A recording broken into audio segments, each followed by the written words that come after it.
तो जय जोहार संगवारी हो, आप मन कैसे हो या बढ़िया बढ़िया होबेच करिए। तो आज ये मोर फर्स्ट ब्लॉग है और फर्स्ट ब्लॉग में मैं बताने वाला हूँ क्या बताऊँ समझ नहीं आता।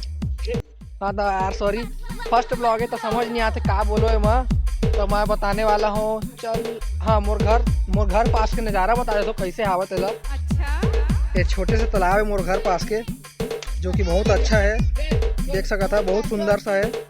अब ये लाल लाल टमाटर है जो कि बेचे जाते हैं मतलब ये भाई है।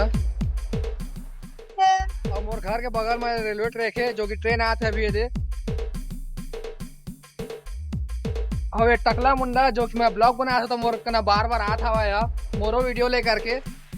तो मैं अगर वीडियो लेता था ओकर खुशी में नाच मरत हवा टकला मुंडू। और मोर नाम है अंशु और अमित भी है मोर नाम। तो मोर यूट्यूब चैनल है अंशु करके, अंशु ब्लॉग। और मैं कोरबा जिला से हो। और क्या बताऊँ यार, समझ नहीं आते, फर्स्ट ब्लॉग है तो क्या बोलो कैसे बोलो। तो जैसे और दूसरा ब्लॉग आई ना मोर दूसरा ब्लॉग वो मैं अच्छा से बता आप सब मतलब। ठीक है तो आज के लिए इतना ही, अच्छा। टाटा।